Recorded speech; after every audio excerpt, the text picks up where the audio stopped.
I'm Donna Kelly from 107.9 WNCT here with Michael from Blown Kiteboarding out of Emerald Isle. And as you can see, I'm geared up and ready for my first lesson in kiteboarding. And Michael, explain to everybody what exactly is kiteboarding. Kiteboarding is derived from windsurfing. It's kind of a combination of several different sports. You use a board right here. This is a kiteboard. It's very similar to a wakeboard, and you actually stand on the board while you're wearing a harness, and the harness is clipped into a control bar where you actually fly a kite and can travel in 4 different directions on top of the water. Awesome. Now, I'm 51 years old. Is this something that's safe for me to do? Absolutely. Our oldest student last season was 73 years old. We have a very safe learning environment in a very controlled manner. Well, it sounds like a lot of fun, and actually it sounds easier than skiing.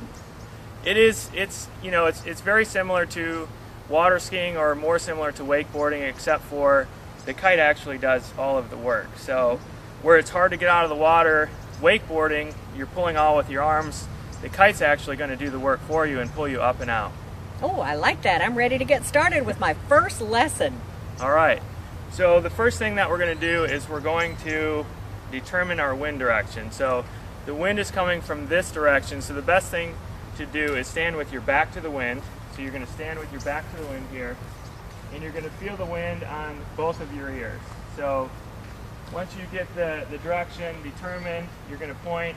This in this direction is downwind, behind us is upwind, and if you stand with your arms pointed out like this, this is called the edge of the wind window. So what happens is the kite's not going to fly behind us because that's the direction the wind is going to be coming from.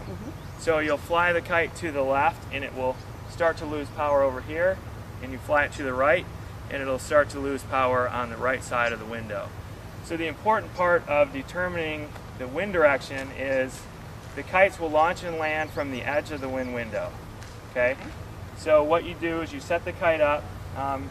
You'll get the kite out of the bag. This is a very small kite. This is called a trainer kite. This is what we use for people who are just starting in the sport of kiteboarding until you get the control, and then we would move to a bigger power kite. Is the way that it works, like you were explaining a few minutes ago, like when you're flying a kite and you don't want it to fall, you kind of pull on it? Is that what you were talking about? It's very similar in the control. If it's a 2-line kite, it's different than just the 1-line kite that you would hold.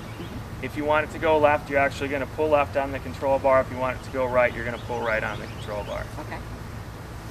So what we're going to do is we're going to lay the kite out. So what we have here, the front of the kite right here is called the leading edge. The leading edge goes the entire distance of the kite. It ends up right here. Right here, this is called a bridle. A bridle always connects to the leading edge of the kite. So you pull your bridles out just like this. Okay. This is called the bottom of the kite here is the trailing edge. Okay. And then these are called pigtails. Okay. So this is what you actually connect the control bar to. Okay. And this is the control bar. That's the control bar. Okay. You're going to put your lines right at the kite, and you're going to walk backwards with the control bar, unwinding it. We're going to go around this stump here. Okay. So what you don't want to do is pull the lines away from the kite. Okay. So you want to unwind it, leaving Leave it a little loose? Yeah, leaving it a little bit loose. Now, your standard lines, how long are they? Standard lines are 20 to 25 meters, so roughly 80 feet, somewhere thereabout. Okay.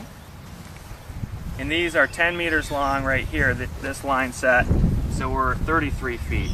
So if you notice how that says, what does that say? Backward. Yes, okay. Backward. So it spells it all out for you. So what you're going to do is flip the bar over, and you're going to set it right on the ground. Go ahead and set it right on the ground. Okay, so if you notice, one half of the bar is red, the other is gray. So with the sport of kiteboarding, red is always going to be in your left hand. So if you crash the kite, which certainly learning you do, you always want to look at the bar first and make sure that red is in your left hand before you relaunch the kite. Okay. Once you get to this point, you're actually going to step in the lines. just like this. You're going to put the blue center lines in your thumbs and then the gray line through your fingers like this. Okay. And you'll walk up just like that to the kite. When setting up a kite, you always set up from one side and work your way across. So what we would do here is actually connect this. So there's 3 knots here. You're hooking to the trailing edge of the kite. These are power settings.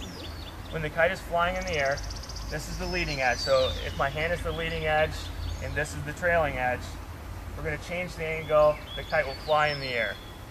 So if you're right here, you're making the lines as long as possible, so the kite will fly like this, allowing more wind to blow through the kite. Okay? If you're right here, you're shortening the lines. It's going to pull the back of the kite down, harnessing more power, so it's just catching more wind. Okay. So on a light wind day, you would set the kite for the full power. So then the next one is here. This is called, that's a flying line. This is called a front line. And you always want to work your way from one side to the other. Doesn't matter which side? It doesn't matter which side you start from, but just start from one side and work your way across, because if you skip around, you have a better chance of missing one. In a 4-line kite, you want to fly with 4 lines. Exactly. 3 lines, not so good. Yeah, I want all of them. Yeah, you definitely want all of them. So same thing here. You're going to push that through. I think I'm getting the hang of this now. I think you are. We want to go at the top one just like we did because we want full power. Exactly. Very important. They need to be equal. Very important distinction there. You absolutely need to have each line set up on the same knot. Otherwise, the kite is going to want to fly in one direction. So if you have the lines all hooked up properly. They're tight. Exactly. Against the knot. Yep. So we're on the 3rd knot here. You always want to check your work. So you're on the 3rd knot here. You're going to walk over here. You're connected there. And usually I'm not wearing khaki shorts. And I'm not wearing jeans. Yeah. We would be in the water when we're doing this, so it's a little bit different, but we can give you the right idea of what we do. Now, how long does a lesson normally take if somebody wants to do this? That's a great question. All of our lessons are 3 hours long. So a complete beginner lesson, we would start on the land just like we are now, and we would progress someone to actually launching the kite and getting in the water. The first part of the lesson will take 1 hour. 1 hour to 1 hour and 15 minutes. The last part of the lesson is all going to be done in the water. So you got roughly 2 hours, maybe 1 hour and 45 minutes. And a lot of times we can actually get people all the way to the board in one lesson with a shot of getting up and riding. Now, people who aren't strong swimmers, do you wear life jackets during the lesson? During the lesson, we wear booties on your feet, the harness that you're wearing now, a life jacket, and a helmet with a radio. So once you start getting a distance away from us, we can still communicate with you directly in the helmet. Okay. So we added that last season, and we found the progression much faster because we can communicate better. So what you're going to do at this point, you're going to check your connections again, and then just walk back. What we're looking for is you don't want your flying lines here, which are the outside lines. You don't want them crossing the center lines. So if you can look back, there's a place. You just want to make sure that that's not tangled, which it's not. Okay. We're going to walk back to the control bar. Okay. So on this particular bar, we have 4 different brands that we use. Some of them are a little bit different. On this particular one, you notice that there's 3 more knots here. So if the wind speed was really light, we could move this knot back 1 and it would create more power. Okay. But we're gonna say this one is good. So it's like the speed limit. Exactly. More or less. Yes. Yes. So what you do here is you're gonna come up to the kite, and the first thing that you do is you take your safety leash, which is right here on your harness. Are you right-handed or left-handed? Right-handed. Right-handed. Okay. So that's on the proper side. I'm gonna show you, then I'll have you repeat what I do. Okay, so the first thing that you do is you're going to hook up your safety leash, and this is called a flag line. This is what's going to take the power out of the kite if we need to. So you're going to hook directly into this canvas loop.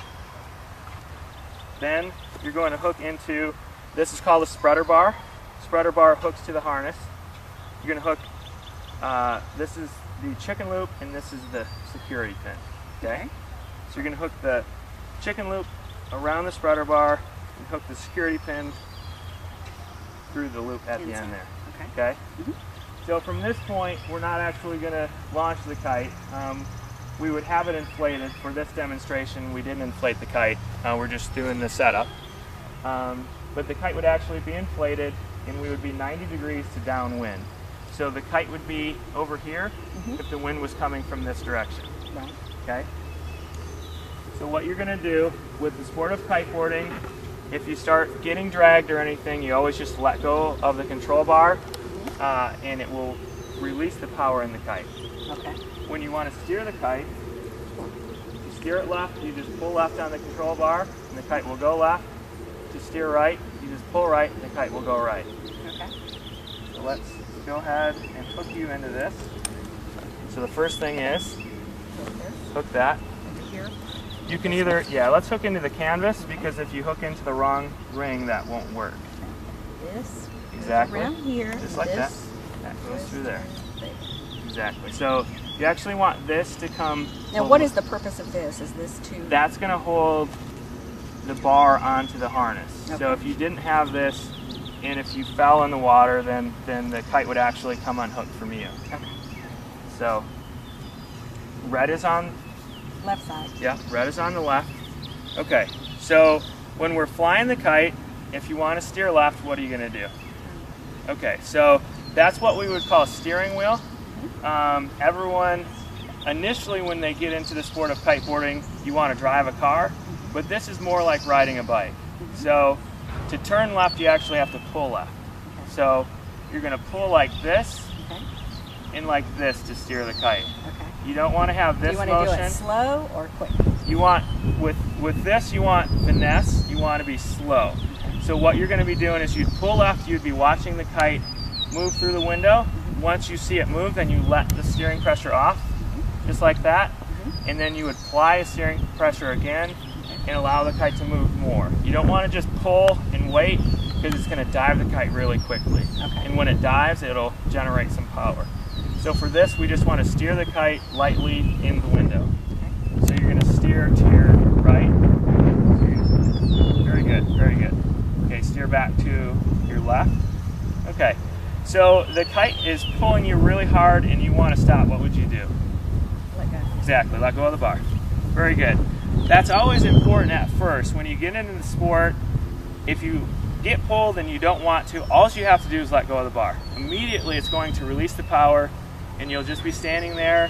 You can relaunch the kite from the water, so you would just go and grab the control bar again and then steer it to your left.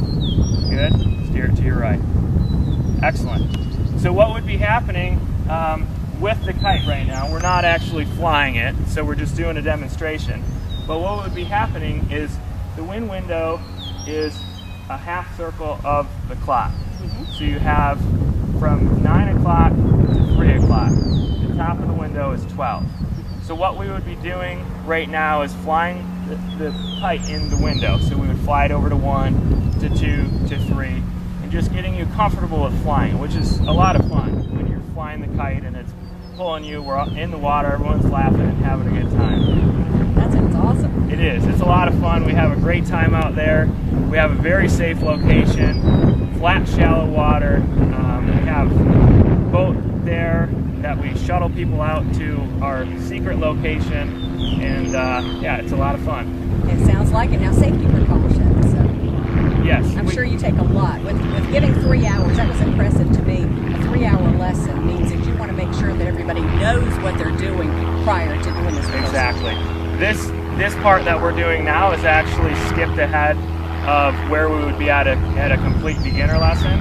What we would do for the beginner lesson is show you each and every step on how the safety system works, because we never want to take someone into the water without being confident in how to use the safety system. So we go through a step-by-step process on how exactly that works if you're out in the water and need to use it. And we always end a lesson, doesn't matter what level it is, with what's called a self-rescue, because we always tell our students that it's never a good time to practice in the event of an emergency.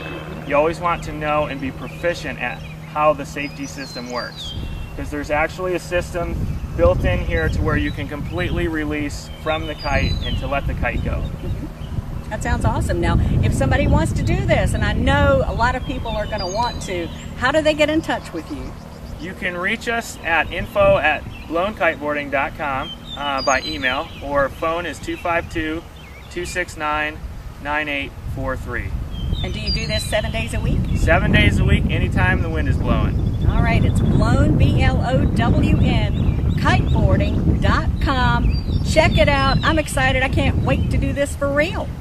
Absolutely. And we also offer paddleboarding and kayaking for those who may just want to get in the water a little bit with, that's a little less involved. All right, but I know you want to do the thrill of this. I know they do. But, absolutely. But for those who don't, they do have that option. Thank you so much for the lesson today. From Emerald Isle, it's Blown Kiteboarding with 107.9 WNCT.